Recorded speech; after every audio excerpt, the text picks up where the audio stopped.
Thanks. Wasn't that fascinating from Patrick? And in an unscheduled visual aid, it just reminds me that, when my Irish ancestors escaping the famine came to mostly Birkenhead and Newcastle, I'm not expecting you to be able to read that, but the green ones are Irish.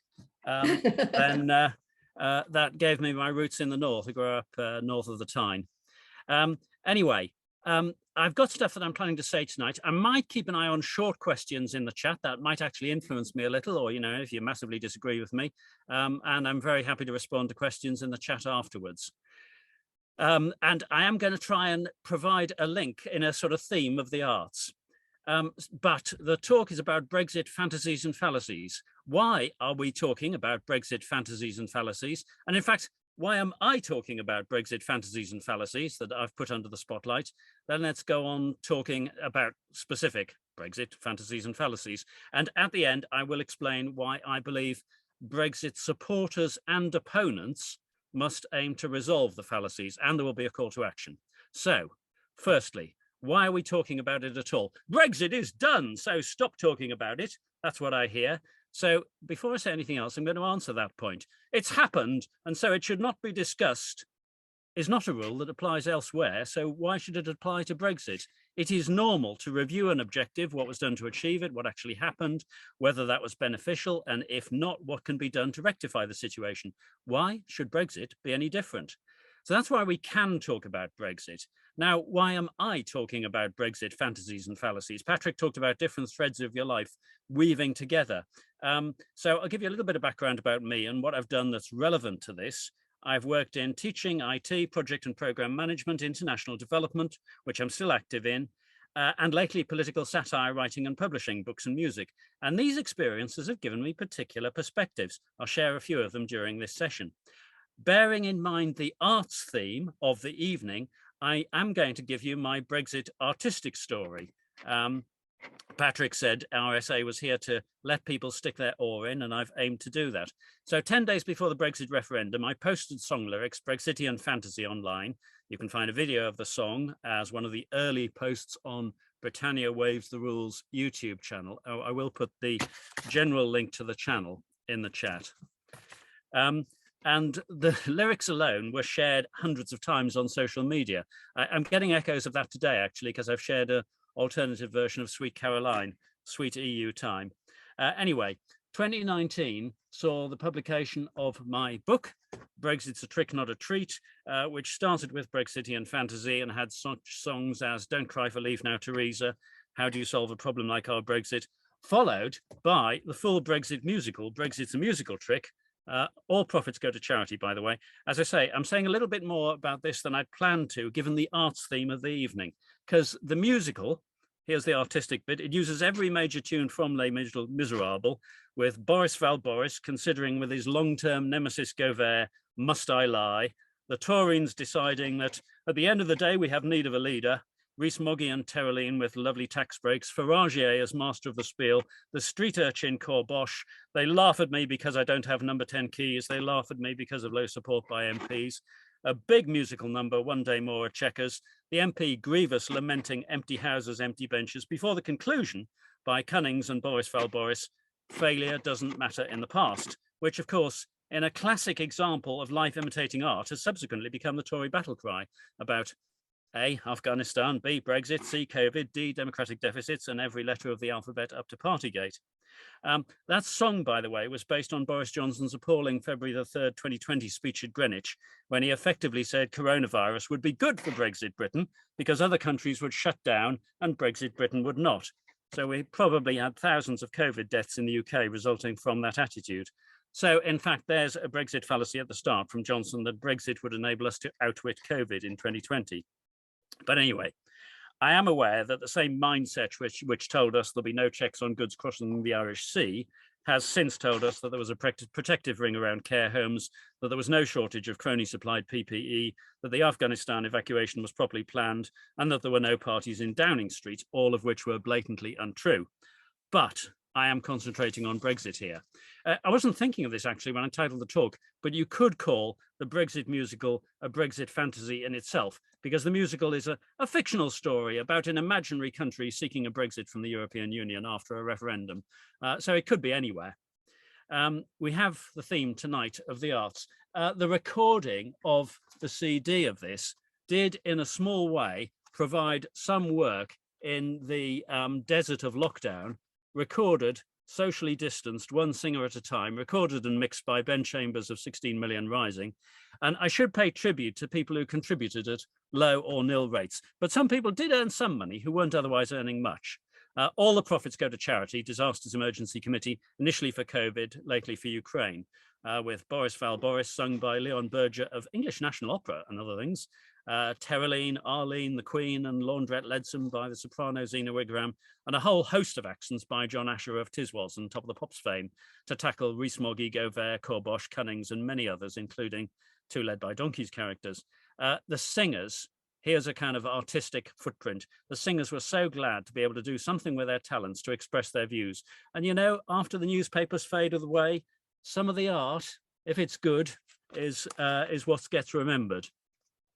Now, onto the fallacies. Satire relies on the ridiculous. This government has provided plenty of examples.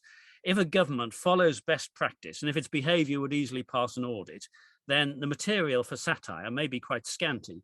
This is not where we're at now. There is, in fact, a whole other book and CD. I don't beg pardon, I'm talking bollocks from the Rose Garden, but as I say, I am concentrating on Brexit. So probably just about everything I've written is about Brexit and fantasies and fallacies, but let's talk about some specific ones. I have got a series of Brexit fallacy videos on the YouTube channel, and you can suggest more. And I've put the link for the overall channel there. There is a playlist. The channel is Britannia Waives the Rules, Waves with an I, which didn't quite make it into the Eventbrite invitation. And this has got close on 6,000 subscribers and more than 300 videos. So an example fallacy, that there was a brilliant negotiation of the Brexit transition in record time. Now, this is where I ask, have we reached the new Brexited state of a new operation? No, look at Belfast, look at Dover. So we are still in transition. Now, I will grant you our foolish government repeatedly turned down the chance to continue transitional beneficial arrangements until we're ready to work to the new arrangements, more fool the UK government, but in no way did that mean we were ready. The true transition period started 1st of February 2020. We are still in it, and who knows when it will end. Terms of the Trade and Cooperation Agreement were public on Christmas Eve 2020, supposedly ready for New Year's Day implementation. Anyone who proposed that in a commercial organisation would be sacked for idiocy. The honest action would have been to agree an adequate transition period from 1st of Feb until at least now, June 2022, though that would have made it more obvious that more than 2 years on from oven ready, they've still not operationally got Brexit done. Of course, I am here using the management definition of transition, not the fake Boris Johnson definition. But let's turn to some more fallacies. By the way, I'm not going to go one by one in sequence through all the ones on the channel, but you can do that yourself afterwards. I'll pick out some particular ones. One category is the Brexiter blame, as they seek to explain why Brexit has gone so badly. This is, they variously tell us, the fault of the EU, Remainers, Theresa May, Dominic Grieve, Donald Tusk, Hilary Benn, Uncle Tom Cobley and all. Now, I tackle some of these separately in the fallacy videos, but I'll settle here for pointing out that these claims are all compatible with the claim that we hold all the cards. This is an example of the Brexit simultaneous master and victim syndrome, which Chris Gray demonstrates in his excellent Brexit and Beyond blog. We are in complete control, and how dare the EU bully us? George Orwell explains doublethink well in his book 1984. A massive fallacy that I must mention here is the notion of Brexit benefits. I like to generally keep my YouTube videos to 5 or at most 10 minutes, but I broke my rule with 18 minutes on the subject of the government's Brexit benefits report. I do have some professional history here, having been 30 years ago amongst the first to propose to the UK government a structured approach to planning of benefits. When I read a report such as the benefits of Brexit, I don't just read it page by page and comment on each page, though I've done that, but I look at what should be in it and isn't. The glaring gap in this is the part saying, here is the account prepared in advance of the benefits expected of Brexit, and here's how they've worked out. You can read the whole 101 pages. This just is not there. So the report attempts to discover aspects that the writers claim happen to have worked out well, but a benefit is more than a slogan, a waffle, a pipe dream. It's more than just the spending of money. It's more than just a vague hope or the creation of the supposed enabler. It is, or should be, something that has or will made people's lives tangibly better in financial or other ways. Now, blue passports, crown stamps on pint glasses and imperial measures all make it into the report headlines. And fairly obviously, none of these are benefits. The vaccine rollout, as we all know, didn't depend on Brexit. And once you eliminate the non-benefits from the report, you are left with precious little. Some people may be able to save 50 quid on their motor insurance policies if they're happy to drive uninsured on private land, but we are really scraping the bottom of the barrel. Now, so one of the Brexit fallacies is the idea that insubstantial arguments actually do no harm to the Brexit cause. And that's not true if you're a Brexiter, because taking Brexit benefits as an example, if you've actually cut and pasted your way, as somebody did, to 101 pages of this drivel without any content matching the supposed title, that is a powerful demonstration that you actually have nothing to say. This was, of course, confirmed by the Minister for Brexit Obfuscation, Jacob Rees-Mogg, who was asked for Brexit benefits, gave two examples, one being the non-Brexit related vaccine rollout, the next one being the opportunity to remove some of the Brexit restrictions we placed on ourselves. He also correctly identified that implementing the next set of Brexit controls would be an act of national self-harm. But therein lies another fallacy, that we don't need to introduce import controls from the EU because the standards of the single market. But those standards apply to products for internal single market consumption. So in our current state, post-membership, but without the Brexit controls, remember transition, we are vulnerable to substandard food and animal diseases, either by accident or because some supplier takes the opportunity to palm substandard food off on us. This work, by the way, on Brexit fallacies is different from the excellent Davis Downside dossier or the Brexit Carnage website, because I am taking statements made about Brexit and debunking them. Examples of recently published ones on the channel, which I won't expand on here, are Brexit was the will of the people and Brexit was democratic. I do have one particularly ridiculous fallacy that was voiced by Lord Tory Tory. There are a few satirical characters on the channel.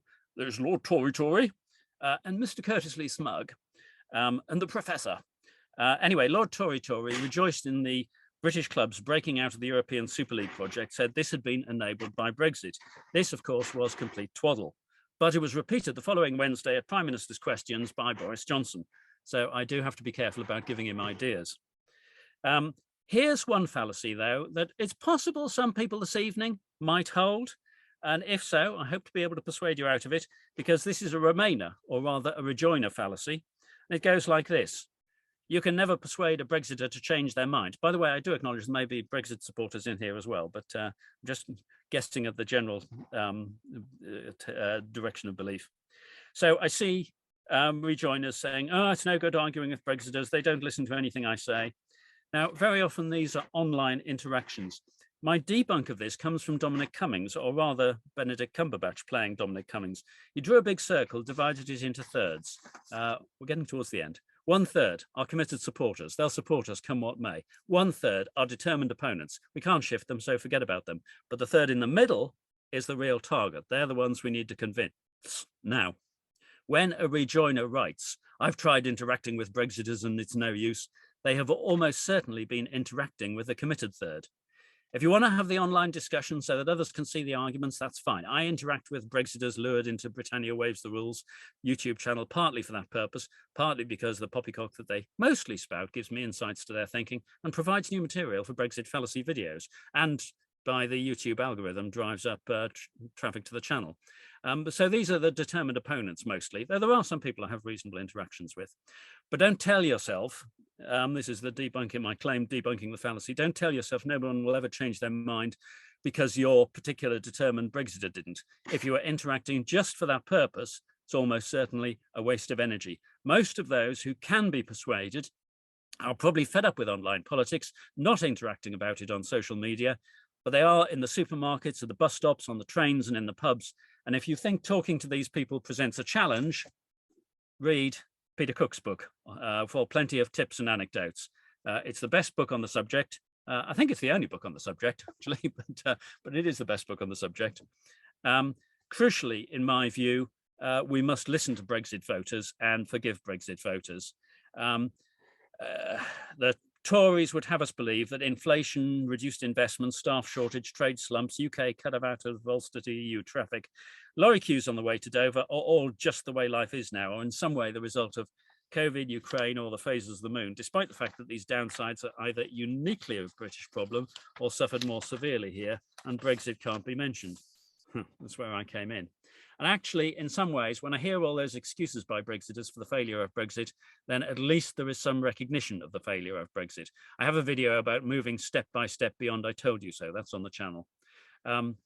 Last couple of paragraphs. So a role I played a number of times in my professional career was to examine a major program of work. So that's a number of projects that were going badly wrong, but no one would admit it. And a crucial part of returning to reality would be a workshop where all past deceptions, or let's say over-optimistic predictions, were forgiven as long as they were owned up to. A truth and reconciliation workshop. The truth bit is really important. Only then could realistic plans be made for the future. Now, I'm not under the illusion that I can get Johnson Gove, Rob Frost and Jacob Rees-Mogg into the room and get them to own up to their fantasies. But in much smaller ways, we need conversations with people, in my view, where realities are accepted and fallacies are debunked. So try my video, moving step by step beyond I told you so. Any sense that somebody needs to be blamed for the failure of Brexit is step one, that Brexit has been a failure. So finally, we need to debunk these fallacies, and I suspect clear out the current crop of Brexit cabinet ministers in order that we can all recognise the reality of Brexit and the damage that it's caused. I hope that what I communicate can help us towards that point. Only then can we hope to work together to resolve the problems we've lived with for the last 6 years. My invitation, by the way, is that the list of Brexit fallacies that I cover on the channel is dynamic. And if you want to suggest others for me to cover, I tend to do 5-minute videos, or less than 5 minutes usually, covering just one point in the video, because that's what tends to work to get people's attention. But I'm very happy to explore ones that I haven't got to yet. There are plenty of them to get to. That's me.